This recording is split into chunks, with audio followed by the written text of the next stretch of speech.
안녕하세요. DJ 현이입니다. 오늘의 사연 시작해 보겠습니다. 저희 딸이 누군가의 반쪽이 되는 게 정말 좋은 일이라고 생각했거든요. 그런데 저희 딸을 시집 보내려다가 추악한 인간을 만나게 됐습니다. 도대체 무슨 일이 있었는지 궁금하시다면 제 이야기를 끝까지 들어주세요. 이제 결혼할 나이가 된 두 딸과 사이좋게 지내고 있는 평범한 아줌마인데요. 제 인생에서 유일한 숙제가 바로 우리 둘째 딸이었어요. 우리 둘째 딸이 오토바이를 타는 걸 참 좋아했거든요. 제가 오토바이 위험하다고 그렇게 타지 말라고 잔소리를 해도 저 몰래 타고 놀러 다니곤 했죠. 그런데 어느 날 전화가 와서 받아보니까 병원이래요. 우리 딸이 오토바이 사고로 실려왔다는 거예요. 그 전화를 받고 깜짝 놀라서 얼른 그 병원으로 달려갔더니 우리 딸이 수술 중이라는 거 있죠. 그러면서 저보고 우리 딸이 수술 받고 나오더라도 놀라지 말래요. 제가 뭐 때문에 그러냐고 아무리 물어봐도 말을 안 해주더라고요. 몇 시간 뒤에 우리 딸이 나오는데 그 모습을 보고 충격을 받았어요. 의사 말로는 우리 딸이 사고로 넘어지면서 팔을 잃은 걸로 판단되고 근처 병원에선 접합수술이 불가능해 헬기를 타고 서울로 이송됐대요. 하지만 경추와 흉추 등 19군데가 골절됐고 폐혈증 탓에 팔을 포기해야 했다고 하더라고요. 결국 우리 둘째 딸이 한쪽 팔 없이 살게 됐는데 다행히 우리 둘째가 옛날부터 씩씩하고 독하다는 소리도 듣는 애였거든요. 재활 치료를 받고 걸을 수 있게 됐어요. 우리 딸이 팔을 잃기 전엔 작은 공방에서 캐리커처를 그려서 돈을 벌었었거든요. 발로 그림을 그릴 수 있는 훈련도 받아서 이제 그림도 잘 그릴 수 있게 됐죠.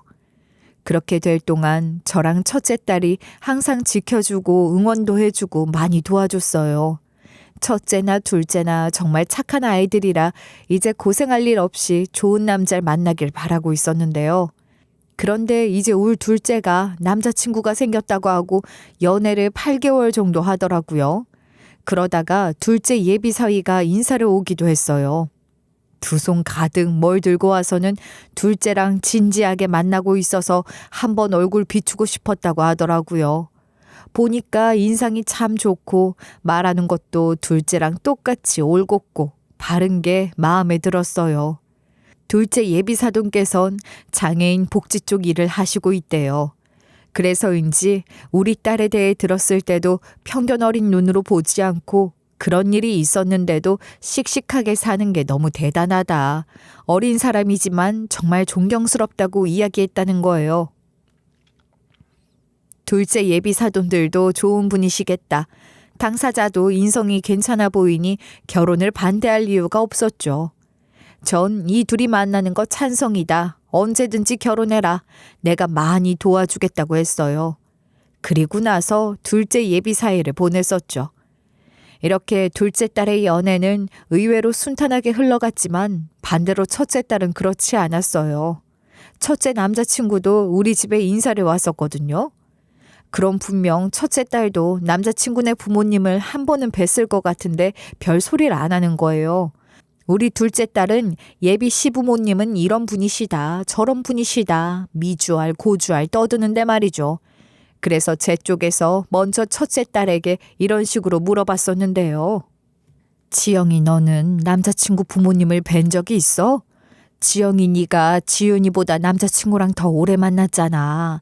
한 번쯤은 마주치지 않았어?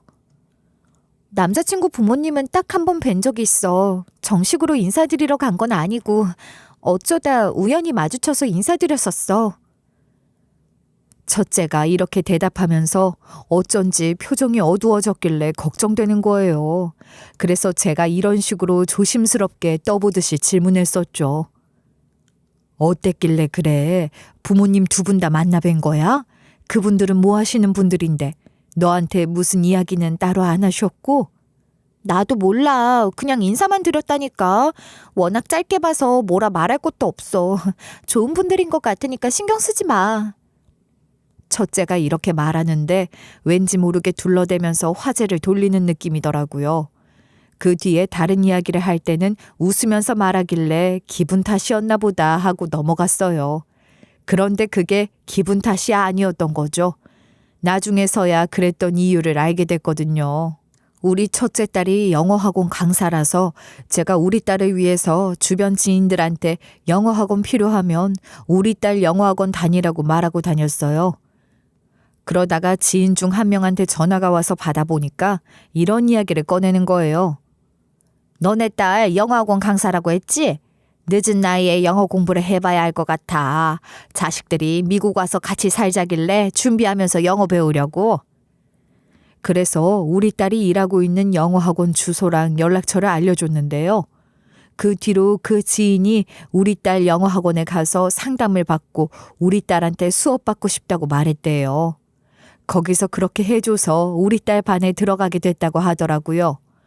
우리 딸은 당연히 잘 가르친다고 늘 칭찬받는 애니까 별탈 없을 줄 알았거든요. 그런데 지인이 전화를 해서 이런 식으로 호들갑을 떠는 거예요. 내가 지영이 수업 몇 번 들어봤는데 지영이 너무 불쌍하더라. 유독 지영이한테 지랄하는 학생이 있거든. 그 사람이 우리 나이 또래 같아 보였는데 지영이만 갈궈. 뭐? 어떻게 갈구고 왜 갈구는 건데? 우리 지영이가 무슨 잘못한 거야? 지영이는 나한테 얘기를 안 해줘서 학원 일 잘하는 줄 알았는데. 발음이 이상하다고 뭐라 하고 어디 학교 출신이냐 유학은 다녀왔냐 왜 내 영어 실력은 안 느냐고 시비를 걸던데. 게다가 수업이 끝나면 맨날 지영이한테만 선생님 오늘 면담 좀 해주시죠 이래. 아무래도 아무도 없을 때 뭐라 하는 것 같더라고.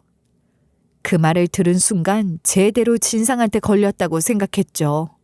그래서 딸한테 연락해봐야 할 것 같다고 하고 전화를 끊었어요.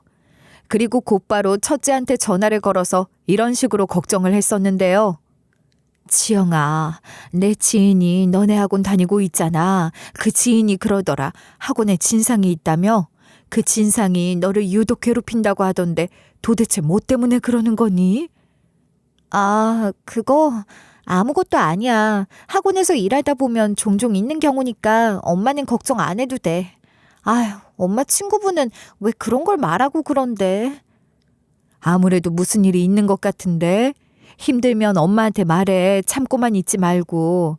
엄마한텐 힘들다는 푸념 좀 늘어놔도 돼. 그렇게 딸을 위로해 줬었는데 딸이 저한테 말을 안 한 이유가 있었던 거예요. 제가 그 사람의 충격적인 정체를 알게 됐거든요. 그 지인이랑 같이 학원 끝날 시간에 밥 한 끼 하려고 했어서 제가 학원 쪽으로 향하고 있었는데요. 제가 거의 다 도착했을 무렵 그 지인이 저한테 전화를 한 거예요. 전화를 받아보니까 그 지인이 이러더라고요. 지영 엄마 빨리 학원으로 와. 지금 지영이가 어떤 꼴 당하고 있는지 알아? 내가 유독 지랄한다던 여자 있지? 그년이 지영이 머리채 잡았어. 이 말을 듣자마자 불이 나게 학원으로 뛰어들어갔어요. 학원 복도에서 머리채가 잡혀있는 딸을 보고 이런 식으로 소리치면서 달려들었죠. 야, 너 뭐야? 너는 뭔데 남의 집 귀한 딸 머리채를 잡고 있어? 이 미친 아줌마야. 이거 안 놔? 어디서 감히 함부로 손을 대? 제가 그 사람 팔을 딱 잡았는데 그 사람이 팔을 확 부리치면서 이딴 소리를 짓거리더라고요. 너는 뭐야? 네가 이 여신년 엄마라도 돼? 남이면 나랑 상관없는 일이니까 빠져. 무슨 일인지도 모르면서 어디서 오지랖이야? 그래, 내가 이 선생 엄마다. 넌 뭔데 내 딸한테 년년 타령이야? 안 그래도 아는 사람이 어떤 진상이 있다고 알려줬는데 그게 너였구나. 뭐? 진상? 누가 누구 보고 진상이라는 거야? 내가 2년 참교육해주고 있는 거라고?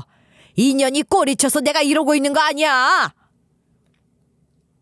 저는 대체 이 아줌마가 뭔 소리 하는 건지 싶었죠. 제 딸이 뭘 꼬리쳤다는 걸까요? 그 말을 저만 듣고 있는 게 아니라 학원 선생님들도 듣고 계셨거든요. 그러니까 딸이 너무 수치스러워하면서 얼굴이 빨개지더니 눈물을 펑펑 쏟아내면서 이러는 거예요. 제가 아무리 미워도 너무하신 거 아니에요? 이렇게 망신 주실 필요까진 없잖아요. 여기서 도대체 어떻게 일하라고 이러시는 거예요? 질질 짜든 말든 여기 돈 내고 다녀주면 넙죽 엎드릴 것이지 미친 것이 왜 이렇게 말이 많아? 내가 여기서 끝내주는 걸 고맙게 생각하고 있어. 이 미친 아줌마가 이런 말에 씹으려 놓고 가려고 하길래 제가 그것 옷을 잡았거든요. 그것이 버둥거리면서 이런 식으로 악을 지르더라고요. 이게 진짜 여신년 엄마 아니랄까봐 이것까지 나서서 나한테 발광을 해대네. 이거 놔. 이거 안 놓으면 네 딸 인생 여기서 더 피곤하게 만들어준다. 내가 놓을 것 같아? 우리 딸한테 이래놓고 어딜 가려고. 지금 당장 우리 딸한테 사과해. 우리 딸한테 이런 망신 준 이상 절대 안 놓을 거니까. 뭐야 이 미친 것은. 경찰 불러. 나 더 이상 못 참겠으니까 경찰 부르라고. 나 여기 돈 내고 다니고 있는데 이런 취급받아도 되는 거야? 미친 아줌마가 악을 지르든 말든 옷을 계속 잡아당겼죠. 그때 그 아줌마가 셔츠를 입고 있었는데 단추가 하나 툭 터진 거예요. 나머지 단추들도 잡아당기면 터질 것 같아서 바로 힘을 세게 줬어요. 그러니까 우수수 단추들이 쏟아져 나오더니 그것이 한순간에 개망신을 당한 거죠. 사람들이 그걸 보고 수군거리면서 사진 찍고 난리가 났어요. 그런데 미친 아줌마가 펄쩍 뛰면서 첫째한테 이러는 거예요. 네가 잘못해놓고 네 애미까지 데려와서 이러는 거냐? 내가 이런 행동하는 게 싫으면 내 아들이랑 만나지 말라고. 뭐? 아들이랑 만나지 말라고? 지영아, 지금 이게 무슨 소리니? 그럼 이분이 네 남자친구 어머님이시라는 거야? 그렇게 오랫동안 만났던 그 남친 말이니? 맞아. 엄마 사실은 남자친구 엄마가 헤어지게 만들려고 학원까지 오신 거야. 그것 때문에 학원비 결제까지 하셔서 수업마다 들어와서 괴롭히셨어. 딸이 이러는 동안 첫째 딸 남친 엄마가 그나마 남아있던 옷을 부여잡은 채로 도망을 가더라고요. 그래서 일단 제가 첫째 딸이랑 같이 우리 집으로 왔죠. 딸이 무슨 말을 해야 할지 모르겠다는 표정으로 고개만 숙이고 있는 거예요. 결국 제가 한마디 하려다가 한숨을 푹 쉬면서 이랬었는데요. 그래, 지금 너한테만 뭘 하면 어쩌겠니. 이게 도대체 무슨 상황인지 파악하려면 삼자 대면을 해야 하니 남자친구를 불러라. 제가 이러니까 첫째가 얌전히 핸드폰을 꺼내서 자기 남친한테 전화를 걸더라고요. 첫째 딸 남친이 바로 전화를 받았는지 첫째가 이렇게 말하는 목소리가 들렸어요. 자기야, 어머님이 학원에서 난동을 부리셨는데 엄마가 알게 되셨거든. 엄마가 당신한테 자초지종을 듣겠다고 하니까 얼른 엄마 집으로 와. 내가 집 주소 보내줄게.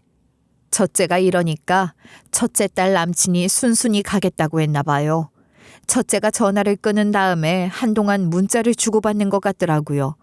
40분쯤 뒤에 첫째 딸 남친이 도착하자마자 자리에 앉혀놓고 이런 식으로 물어봤었는데요. 자네 엄마가 우리 딸 학원까지 가서 무슨 짓을 한 줄 아나? 우리 딸 머리채를 잡고 있었어. 자네는 이런 일이 생길 걸 알고 있었지? 첫째랑 첫째 딸 남자친구가 그때부터 설명을 해주는데 들으면 들을수록 참 기가 차는 거예요. 사실 부모님이 교제를 반대하고 있었거든요. 특히 엄마가 헤어져라 노래를 부르시는데 저희는 못 헤어지겠는 거예요. 어머님도 헤어지라고 하지 말아주세요. 저희 진짜 사랑하고 있어요. 맞아. 적어도 엄마는 우리 반대하면 안 돼. 우리가 어머님 설득시킬 테니까 좀만 기다려줘. 우리가 좀만 더 노력하면 어머님도 우리 이해해 주실 거야. 첫째랑 첫째 딸 남자친구가 이러면서 서로 울고불고 난리를 치는 거예요. 첫째 딸 남친 부모님이 저 모양인 게 너무 속상했지만 애들이 너무 힘들어하니 이렇게 대꾸하고 말았어요. 그래, 만나라. 상황을 알고 나니 마음이 더 복잡해졌지만 니들 선택이니 니들이 견뎌내고 이겨내봐.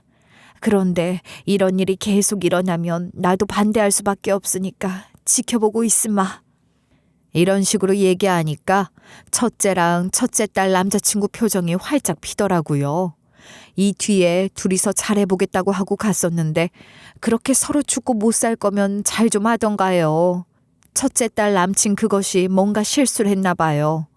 제가 그 뒤로 또 첫째 딸 남친이랑 첫째랑 다 같이 대화를 해보고 싶어서 밥을 해주겠다고 하고 우리 집으로 불렀는데요. 그런데 첫째 딸 남친 표정이 이상하게 어두워 보이고 첫째 표정도 안 좋은 거예요. 그런 와중에도 첫째 딸 남친이 어떻게든 화기애애한 분위기를 만들어 보려고 이런저런 이야기를 꺼냈어요.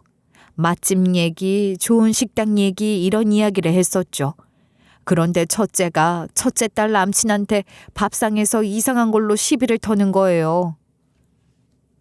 갑자기 젓가락질이 왜 그래? 우리 엄마 음식이 맛이 없는 거야? 아무래도 어머님 음식이 더 입맛에 맞는 것 같아? 갑자기 무슨 소리 하는 거야? 그런 거 아니야. 맛있게 먹고 있어. 예의 차리려고 꼭꼭 씹어 먹고 있는데 왜 그래? 왜 거짓말해? 오빠 맛없는 거 먹을 때 입이 우물우물 이러고 먹잖아. 한참을 씹는데 무슨 소리 하는 거야? 우리 엄마가 싸준 반찬 먹다가 입맛에 안 맞다고 내 앞에서 어머님 반찬 꺼내놓고 정신없이 먹더니 왜 여기서는 안 그러는데? 당신 왜 그래?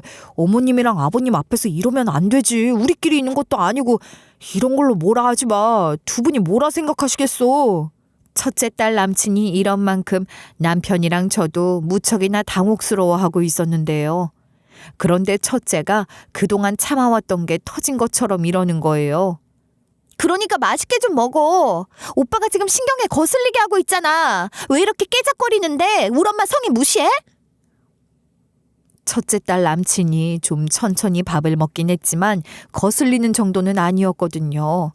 전 원래 음식 솜씨에 자신이 있어서 그냥 원래 밥을 천천히 먹나 보다 했죠. 첫째가 이 정도로 화낼 정도는 아니라고 생각해서 이렇게 말리긴 했어요. 그만해라. 잘 먹고 있는데 왜 갑자기 그래? 지금 밥 먹으러 온 건지 싸우는 모습 보여주려고 온 건지 모르겠네. 왜 안 하던 짓을 하는 건데? 저라면 그만 좀 해라. 어르신들 앞에서 무슨 짓이냐 소리 지를 것 같은데 첫째 딸 남친이 우리 앞이라고 같이 언성을 높이지 않고 잘 참더라고요. 대신 자리에서 일어나서 저희한테 꾸벅 고개를 숙이면서 이랬었는데요. 어머님, 아버님 두 분이 계신 자리에서 이런 모습 보여드려서 죄송합니다. 아무래도 지금 지영이랑 같이 있으면 안 될 것 같네요. 죄송하지만 먼저 가보겠습니다. 아이고 미안하다. 하필이면 둘이 사이 안 좋을 때 내가 부른 모양이네. 신경 쓰지 말고 어여 가. 다음에 언제든지 와도 되니까 걱정 말고 가. 네, 마중 안 나오셔도 돼요. 다음에는 제가 연락드려서 찾아뵙겠습니다. 오늘 맛있는 거 잔뜩 해주셨는데 다 먹고 가지 못해서 죄송하네요. 제가 이런 식으로 첫째 딸 남친을 보내고 나서 첫째를 혼냈는데요. 왜 별것도 아닌 것 가지고 시비를 거냐. 밥 천천히 먹을 수도 있는 거고 입맛에 안 맞을 수도 있지. 왜 먹는 것 가지고 그래? 아니, 엄마가 뭘 한다고 오빠 편을 드는 거야? 나도 이러고 싶어서 이런 줄 알아?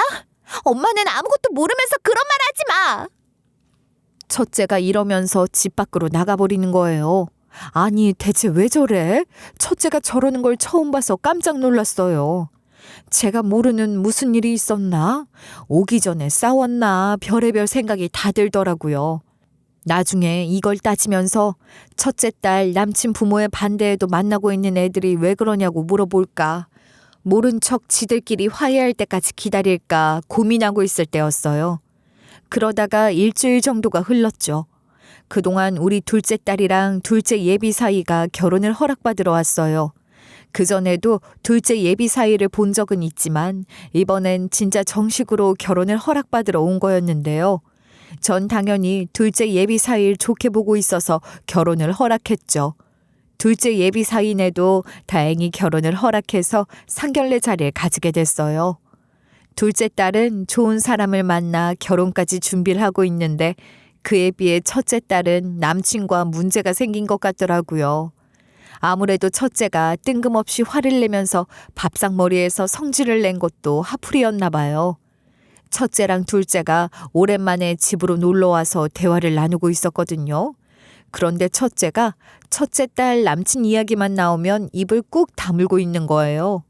그래서 남편이나 저나 첫째 딸 남친 이야기를 굳이 안 꺼내려고 했죠. 자기도 심란할 텐데 부모가 굳이 들쑤실 필요가 있나 싶었고 딸이 말하고 싶으면 어련히 나중에 말하겠거니 했어요. 그래서 상견례 갈 준비를 하고 둘째하고 상견례 장소와 날짜를 상의하고 있었는데요. 양가가 협의해서 결정 내린 날짜에 둘째랑 둘째 예비 사이가 심사숙고해서 고른 식당을 예약하게 됐다고 하더라고요.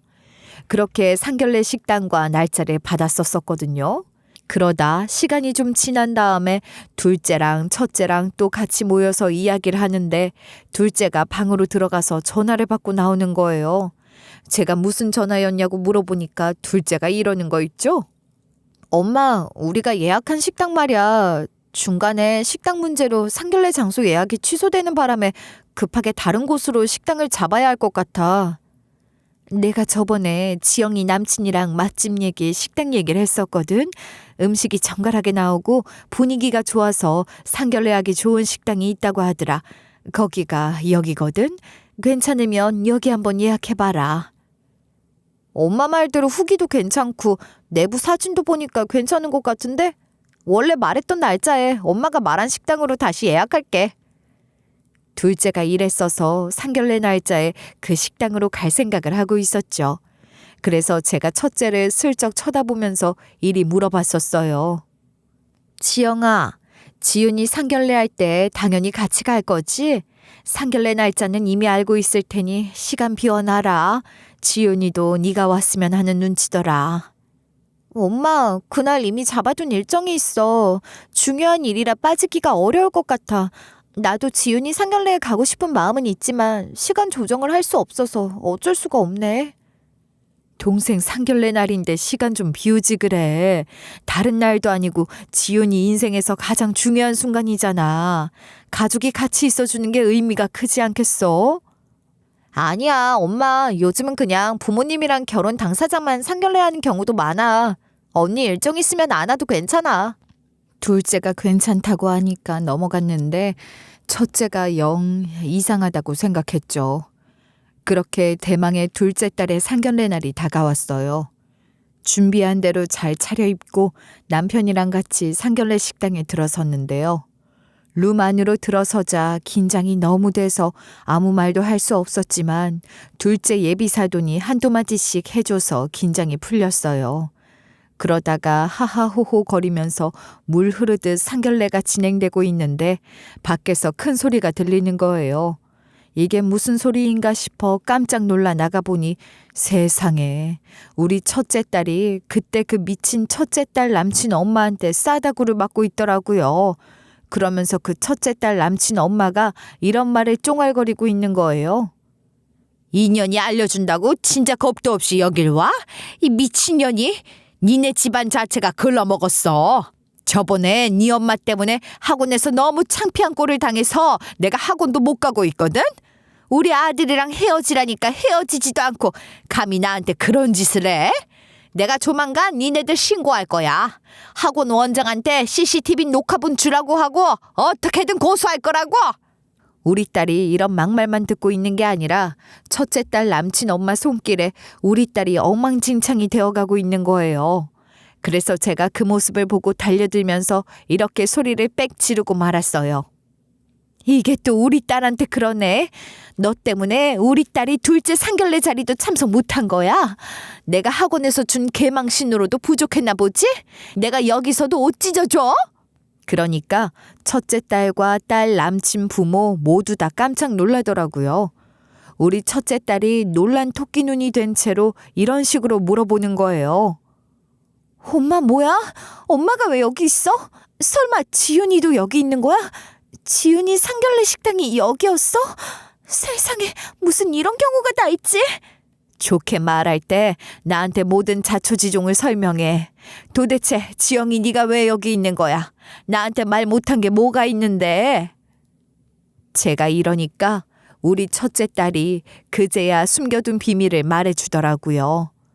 첫째가 사실 자기 남친의 바람 현장을 목격하기 위해서 온 거래요. 어느 날 첫째 딸 남친 엄마가 전화로 이런 말을 했다는 거예요. 우리 아들 사실 너 몰래 다른 여자랑 결혼하려고 하는 거 알고 있니? 상견례도 한단다. 내가 괜히 헤어지라고 한 거 아니야. 우리 아들도 사실 딴 마음 품고 있다고. 어머님 그만하세요. 학원에서 그런 소란을 피워놓고 계속 왜 이런 말씀을 하시는 거예요? 우리 오빠가 그럴 리가 없잖아요. 아유, 내가 왜 너한테 거짓말하겠니? 내가 시간이 남아 도는 줄 알아? 내가 장소까지 알려줄게. 네가 직접 와서 네 눈으로 확인해봐. 첫째 딸 남친 엄마가 너무 당당하게 말하기도 했고 첫째 딸 남친 태도가 요즘 좀 이상했어서 불안했대요. 첫째 딸 남친이 전이랑 다르게 전화도 잘 안 받고 문자 답장도 늦었다고 하더라고요. 그래서 첫째가 자기 남친한테 이런 식으로 서운한 티를 냈다고 하는데요. 오빠, 요즘 왜 이렇게 연락이 늦어? 무슨 일 있어? 나보다 더 자주 전화 걸고 문자도 많이 하는 사람이 갑자기 연락이 줄어드니까 걱정이 되네. 사정이 있어서 그랬어. 나도 바쁘고 싶지 않으니까 연락 좀 독촉하지 마. 다른 것 때문에 그런 건 아니고 야근 때문에 이러는 거야. 첫째 딸 남친이 너무 피곤해 보이는 목소리로 이러길래 일 때문에 그렇구나 이해해 주려고 했다는 거예요. 첫째는 그런 남친이 걱정돼서 제가 반찬을 많이 보내줬어서 좀 나눠주려고 가져갔다고 하더라고요. 첫째는 그냥 문 앞에 두고 가려고 했는데 밖에서 나와서 담배 피우고 있던 자기 남친이랑 딱 마주쳤대요. 그래서 집에 같이 들어가게 돼서 밥을 차려줬는데 첫째 남친이 제 반찬을 좀 먹어보더니 냉장고에서 자기 엄마 반찬을 꺼내서 먹었다는 거예요. 그동안 대화는 이어져도 뚝뚝 끊기고 있었고 어딘가 모르게 쎄했는데 첫째가 자기 남친이 차가워진 느낌을 애써 부정하고 있었대요. 그래서 첫째가 밥 먹다가 숟가락을 딱 놓으면서 자기 남친한테 이랬다고 하더라고요. 오빠, 요즘 따라 왜 그래? 무슨 일 있어? 무슨 일 있었는지도 말 안 해주고 자꾸 이럴 거야? 그래, 오빠 피곤해 보이니까 그냥 갈게.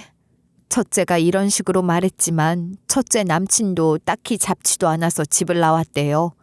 그러다가 시간이 좀 지난 다음에 저한테서 연락을 받게 된 거래요. 제가 그때 첫째 딸 남친을 데리고 밥 먹으러 오라고 한 거죠. 그래서 첫째가 불안함과 서운함 때문에 폭발해서 깨작거리고 있던 자기 남친한테 시비를 턴 거였어요. 그런 와중에 첫째 딸 남친 엄마까지 찾아와서 자기 남친이 몰래 상견례 한다니까 마음이 흔들렸대요. 결국 첫째 딸 남친 엄마가 알려준 식당으로 가서 혹시나 하는 마음에 남친 이름을 대봤다고 하더라고요. 직원이 안내를 해주려고 하길래 위치만 알려달라고 했대요. 그리고 그쪽으로 갔더니 지 남친이랑 어떤 여자가 나란히 앉아 있었고 건너편에는 첫째 딸 남친 부모님이랑 나이 든 어르신 2명이 있었다는 거예요. 문이 살짝 열려 있어서 대화 내용을 들을 수 있었는데 누가 봐도 상견례 자리 같은 분위기였대요. 첫째 딸 남친 엄마가 보란 듯이 이러고 있었다고 하더라고요.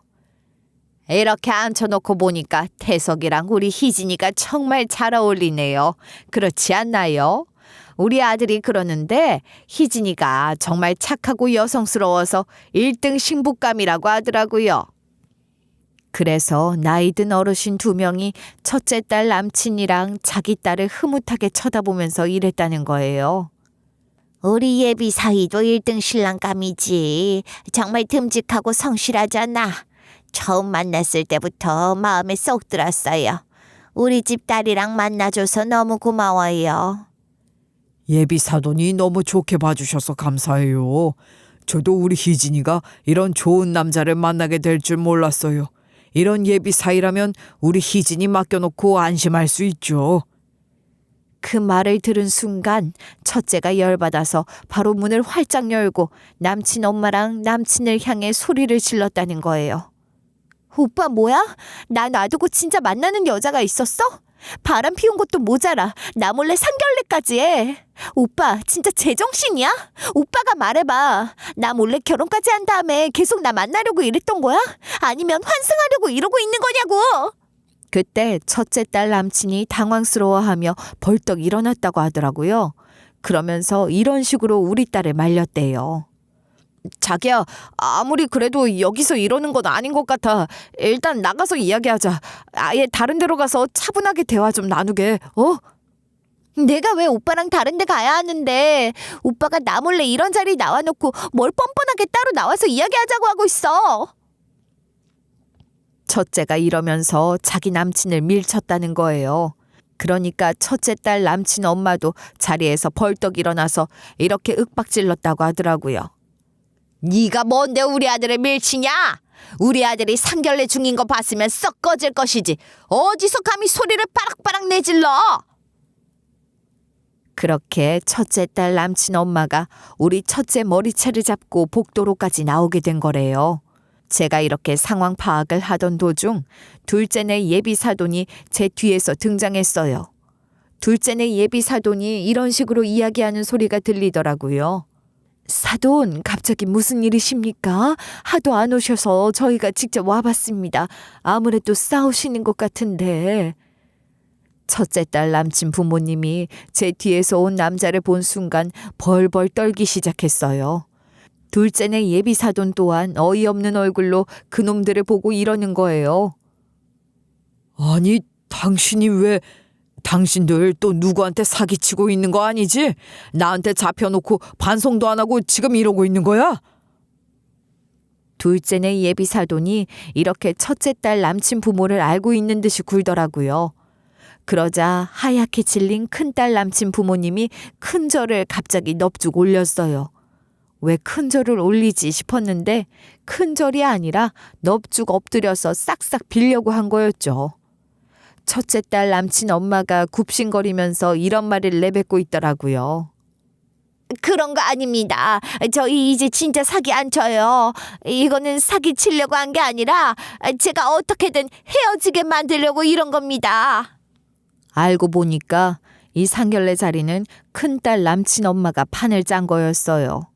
첫째 딸 남친 엄마는 지 아들에게 계속 선자리를 강요하고 있었다는 거예요. 첫째 딸 남친이 그래서 이런 식으로 성질을 낸 적도 있다고 하는데요. 엄마, 왜 내가 손을 봐야 돼? 나 이미 여친이 있다고 했잖아. 지영이랑 잘 만나고 있는데 왜 자꾸 이러는 건데? 아이고 아들아, 이번 한 번만 선자리 나가주면 나도 더 이상 안 이럴 테니까 딱 한 번만 나가줘. 그 자리 참석하기만 하면 된다니까. 가서 아무 말도 안 하고만 앉아만 있어라. 어? 진짜지? 가서 앉아만 있으면 더 이상 안 이럴 거지? 딱 한 번이면 되는 거야? 내가 지영이 몰래 갈 테니까 엄마 제발 약속 지켜야 돼. 첫째 남친이 자기 엄마 말만 믿고 결국 선을 보기로 했대요. 자기 엄마가 이렇게까지 강요를 하는 건 이번이 마지막일 거라고 생각한 거죠. 그런데 그날 첫째 남친 엄마가 잡은 자리는 선자리가 아니라 진짜 상견례 자리를 만들어 놨던 거였어요. 첫째 남친은 그 자리에 도착해서야 뭔가 이상하다는 걸 느꼈대요. 원래 선자리라면 이렇게까지 정식으로 준비되어 있지 않을 텐데 마치 결혼을 준비하는 자리처럼 보여서 이랬다고 하죠. 엄마, 이게 뭐야? 이거 그냥 선자리가 아니라 진짜 상견례 자리 아니야? 왜 이렇게까지 준비한 거야? 설마 나한테 선자리라고 속이고 데리고 온 거야? 그냥 인사만 나누는 자리야. 얘네 부모님도 너 보고 싶다고 해서 잠깐 얼굴만 비추는 거니까 긴장하지 말고 앉아 있어라.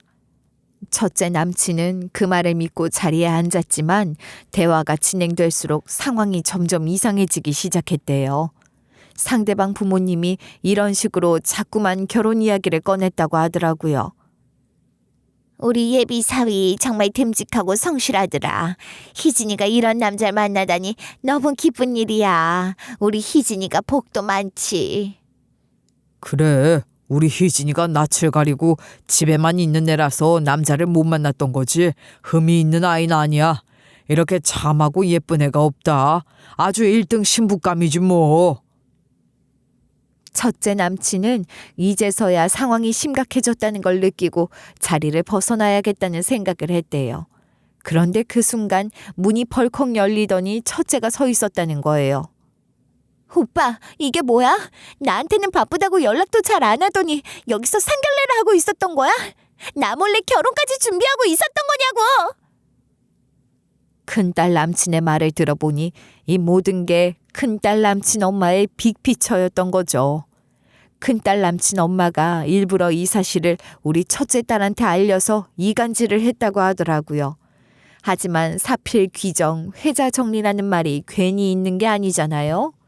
큰딸 남친 엄마가 우리들이랑 딱 마주치게 되면서 뼈도 못 추리게 된 거예요. 큰딸 남친네랑 우리랑 식당이 겹쳤던 이유도 큰딸 남친이 평소에 이런 자리에 가기 좋은 식당이라고 생각해서 여기를 채택한 거였거든요. 저 또한 예약이 취소된 김에 큰딸 남친의 추천 식당으로 예약을 다시 했기 때문에 서로 동선이 겹친 거였어요. 전 기가 막혔죠. 큰딸 보란 듯이 판을 짜놓고 정작 우리 딸이 오니까 인연이 겁도 없이 왔냐고 난리를 친 거 아닌가요? 하지만 여기서 의문이 하나 남아 있었죠. 그래서 둘째 예비 사돈께 이런 질문을 했었는데요. 사돈은 어떻게 우리 첫째가 만나고 있는 남친의 부모님을 알고 계시는 거예요? 설마 제가 없는 자리에서 만난 적 있으세요? 제 직업이 형사다 보니 별의별 범죄자를 다 만났는데 이놈들이 워낙 끈질겨서 잊을 수가 없었어요. 이놈들이 사기꾼이었다 보니 수사하는 과정에서 알게 된 사이거든요. 둘째 예비 사돈이 지금은 은퇴하고 둘째 예비 사부인이랑 같이 장애인 복지 관련 사업을 하고 있거든요. 그래서 둘째 예비 사돈이 또 사기치고 다니는 거 아니냐고 말했고 큰딸 남친 부모는 기겁을 하고 큰절하듯이 넙죽 엎드렸던 거예요. 그동안 당연히 큰딸 남친 부모가 선자리에 데리고 나온 사람들도 경악을 했어요. 큰딸도 어이가 없다는 듯이 이런 식으로 말하더라고요. 아니 세상에, 사기꾼이었으면서 나한텐 대기업에서 일하다 은퇴했다고 말씀하신 거예요? 원래부터 집안이 여유로운 편이라 돈 걱정은 안 해도 된다고 그렇게 자랑을 해대더니 전부 다 거짓말이었네요. 거짓말 아니야.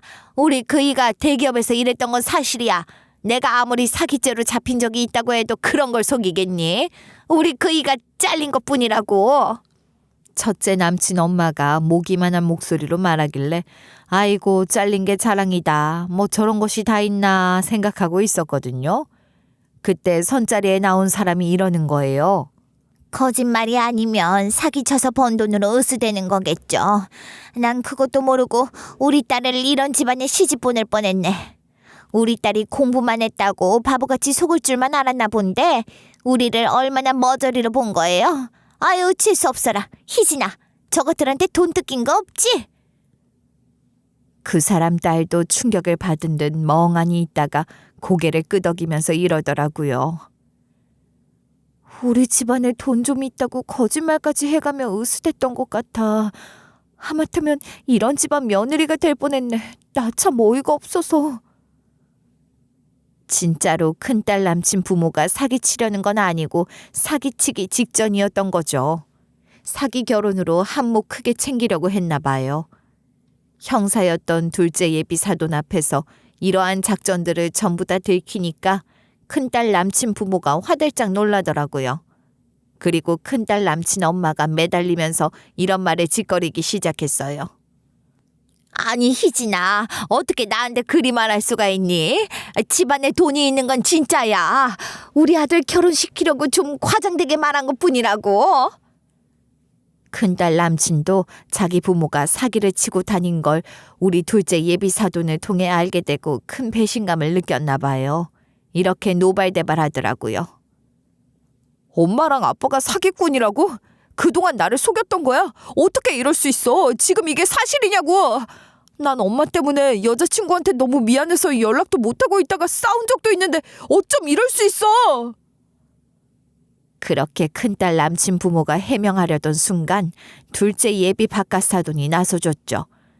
큰딸 남친 부모한테 다가가 포스 있게 이렇게 딱 이야기해버렸는데요.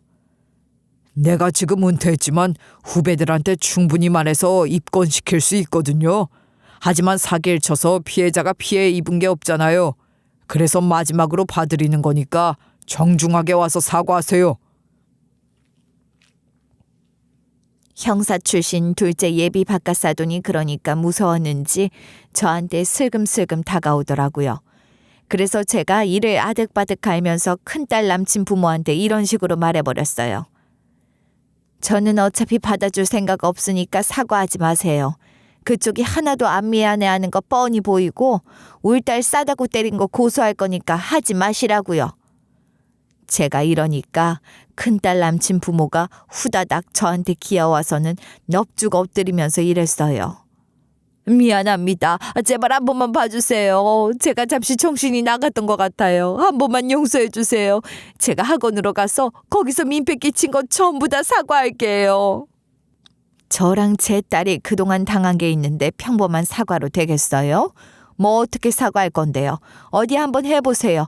얼마나 사과를 잘하나 한번 보고 제가 판단할게요. 네? 그게 이렇게 하겠습니다. 이러면 좀 마음이 풀리실까요? 정말 죄송합니다. 지영아, 학원 찾아가서 난동 피운 건 정말 미안하다. 큰딸 남친 엄마가 머뭇거리다가 고개를 숙이면서 사과를 하는 거예요. 근데 제가 이런 사과에 만족하겠어요? 바로 이런 식으로 틱틱대고 말았죠.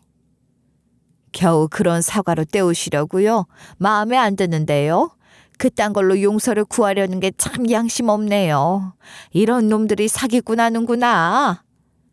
제가 이러니까 큰딸 남친 엄마가 넙죽 엎드려서 사과를 했어요. 이거는요. 이래도 마음에 안 드세요? 여보, 뭐하고 있어? 얼른 내 옆으로 와서 똑같이 사과드려. 뭘 멀뚱히 보고만 있냐고. 그것도 마음에 안 드는데요. 그쪽이 혼자서 하든 그쪽 남편이 같이 하든 싹 다 마음에 안 드니까 하지 마세요. 꼴 보기 싫어요.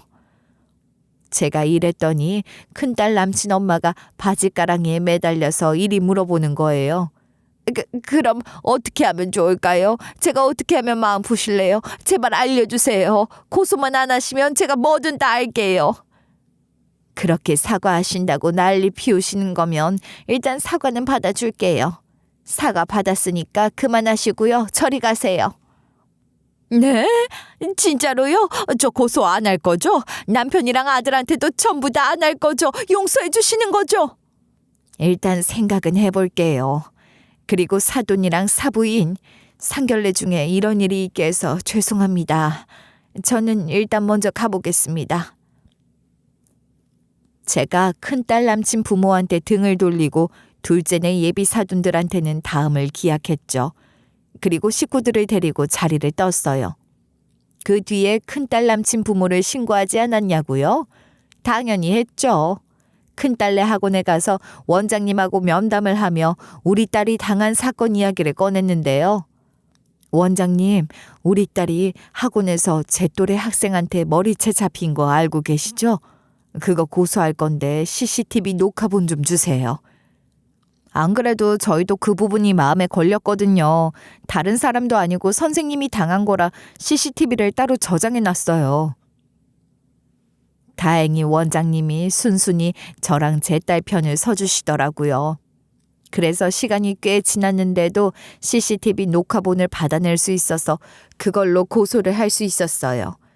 고소 후에 제가 법원에 출석한 날 너무 긴장이 돼서 손에 땀이 나는 거예요. 그동안 딸이 당한 일을 생각하면서 어떻게든 우리 첫째의 억울함을 풀어주겠다고 다짐했었어요. 법정에 들어가서 자리에 앉았을 때 제 마음속엔 수많은 생각이 오갔죠. 솔직히 제가 옷을 찢은 것 때문에 불리할 수도 있겠다 싶었거든요. 하지만 그날 첫째가 겪었던 모욕을 생각하면 어떤 부모라도 참을 수 없었을 거예요. 정의를 찾아내겠다는 다짐으로 마음을 다잡고 있던 그때 판사님이 엄격한 얼굴로 저를 쳐다보면서 말문을 열었어요. 이 사건에서 원고 측이 주장하는 바가 무엇인지 분명하게 밝히세요. 자녀가 학원에서 그런 일을 당했다고 하셨지만 피고 측의 반소에서도 분명히 옷을 찢었다는 행위가 있었다고 주장하고 있습니다. 예, 존경하는 판사님. 저희 측에서는 이 사건을 단순한 다툼 사건으로 보지 않고 있습니다. 이 사건은 피해자의 어머니가 가해자의 끊임없는 괴롭힘을 견디다 못해 저항하는 과정에서 발생한 일로 봐야 한다고 생각합니다. 어머니의 행동은 단순히 손을 휘두른 게 아닌 분노의 표현이었습니다. 존경하는 판사님, 그렇다면 원고 측 주장대로라면 화가 나서 손을 휘두르는 모든 행동이 정당화된다는 것입니까? 피고 측 역시 정신적, 신체적 피해를 입었습니다. 옷이 찢기고 심리적인 충격을 받은 사실은 명백합니다. 이를 감안해 주시기 바랍니다. 이 말을 듣고 있는데 가슴이 너무 답답해졌어요. 어떻게 딸을 괴롭히고도 이제 와서 자기들이 피해자라고 주장할 수 있을까요? 그래서 제가 참지 못하고 손을 불끈 쥐고 말했죠. 그럼 우리 딸이 당한 고통은 어쩌고요? 남의 자식한테 머리채를 잡고 모욕을 준 저 사람은 대체 왜 책임을 안 지려고 하는 겁니까? 그걸 보고 어떻게 가만히 있겠어요? 제가 부모로서 할 수 있는 게 뭐였겠어요? 당연히 그런 상황에서 딸을 지키려는 마음뿐이었죠. 본 법정은 이 사건을 종합적으로 고려해 볼 때 원고 측의 행동을 단순히 손을 휘두른 행위로 볼 수 없다고 판단합니다. 원고의 행동은 딸이 겪은 심각한 괴롭힘에 대한 정당한 분노의 표현이었으며 가해자 측은 이에 대해 먼저 책임을 져야 할 것입니다. 피고 측의 맞고소는 정당한 분노를 표현하는 과정에서 발생한 일로 간주하여 기각하도록 하겠습니다. 그 순간 제 마음이 조금은 가벼워졌어요. 저도 옷을 찢은 게 있어서 맞고소 당했는데 다행히 법원에서 저희 손을 들어준 거잖아요. 법원에서 제가 한 행동을 분노의 표현으로 봐서 참작해줬고 결국 큰딸 남친 부모만 처벌을 받게 됐는데요. 첫째가 당했던 그 억울함이 조금이라도 풀리는 듯한 기분이 들었죠. 결국 그렇게 재판이 끝나고 나서 첫째한테 다가가 이랬었는데요. 지영아, 우리가 이겼어. 이제 너한테 무슨 일이 생기면 엄마가 절대로 가만두지 않을 거야. 우리 딸 그동안 너무 고생 많았어. 엄마, 정말 고마워. 엄마가 나 때문에 이런 고생을 하다니 너무 면목이 없다. 엄마가 없었으면 난 진짜 어떻게 해야 할지 몰랐을 거야. 첫째가 이러면서 눈물이 맺힌 눈으로 저를 바라보는데 우리 딸이 앞으로는 그런 끔찍한 일을 다신 겪지 않기를 바랐어요. 그리고 나서 첫째는 자기가 자취하는 집으로, 저는 제 집으로 돌아왔었는데요. 그러다 그날 이후로 큰딸 남친이 우리 집을 찾아왔었거든요. 그날 집에 있었는데 갑자기 초인종 소리가 들리고 문 두드리는 소리가 들리더라고요. 그래서 인터폰을 확인해 봤는데 큰딸 남친인 거 있죠. 예상치 못한 방문에 깜짝 놀라서 열어줄까 말까 고민하고 있는데 큰딸 남친이 애절하게 이러는 거예요. 어머님, 제발 문 좀 열어주세요. 제가 잘못했습니다. 저 지영이 없으면 못 살아요. 저한테 한 번만 기회를 주세요. 워낙 간절하게 외치고 있길래 저도 할 말이 있기도 해서 문을 열어줬는데요. 현관문이 열리자마자 큰딸 남친이 저한테 이러더라고요. 지영이가 헤어지자고 하더니 지영이한테 가차없이 내쳐줬어요. 근데 저는 엄마랑 아빠가 사기꾼인 줄도 모르고 있었단 말이에요. 전 제 부모랑은 별개잖아요. 그러니까 제발 지영이 좀 설득해서 다시 만나게 해주세요. 큰딸 남친이 이러길래 제가 이렇게 일침을 날렸죠. 미안하지만 이런 집안과 사돈을 맺을 순 없네. 솔직히 우리는 어떻게 부모가 사기꾼인 걸 모를 수 있는지 의심이 되기도 해. 장모님, 진짜 몰랐어요. 우리 부모님이 저 속인 거예요. 엄마 아빠가 사기죄로 잡혔을 때 아빠는 집행유예가 떴지만 엄마는 감옥에 갔었는데 그것도 저한텐 해외에서 근무하게 됐다고 거짓말한 거였대요. 저도 최근에 이 사실을 알게 돼서 어떻게 해야 하나 갈팡질팡하고 있었던 것뿐이라고요. 네가 아무리 그렇게 말해도 우리 딸이 사기꾼 집안이랑 결혼하는 것도 만나는 것도 말을 섞는 것조차 안 돼. 그러니까 여기서 이러지 말고 자네 부모를 탓하게. 이런 식으로 직언을 날린 다음에 큰딸 남친을 내쫓아 버렸어요. 그동안 둘째 딸 예비사돈과 우리는 상견례 자리를 다시 잡아서 차분하게 이야기를 해봤는데요. 분위기가 좋게 흘러가서 결혼식을 진행하기로 했고 얼마 전에 식도 올리게 됐어요. 이제 우리 둘째랑 둘째 사위는 신혼부부가 돼서 잘 지내고 있는데요. 둘째 딸 사돈이랑은 만날 때마다 그 사기꾼들 이야기를 나누면서 영웅담 풀듯이 회포를 풀고 있죠. 욕할 상대가 같다 보니 사이가 금방 친해져서 만날 때마다 편하게 대화를 나누게 됐어요. 둘째랑 둘째 사이가 주도해서 양가가 모여 여행도 가기로 했는데요. 이제 첫째만 시집 잘 가면 되겠다 하는 생각을 하다가 이렇게 사연글을 써보게 된 거예요. 무슨 사건에 연루될 때 진정한 내 편이 누구인지 알게 된다고 하잖아요. 그러니까 여러분도 제가 만난 사기꾼 같은 사람들이 나타난다면 저처럼 해주시길 바랄게요. 여기까지 제 이야기 들어주셔서 감사합니다.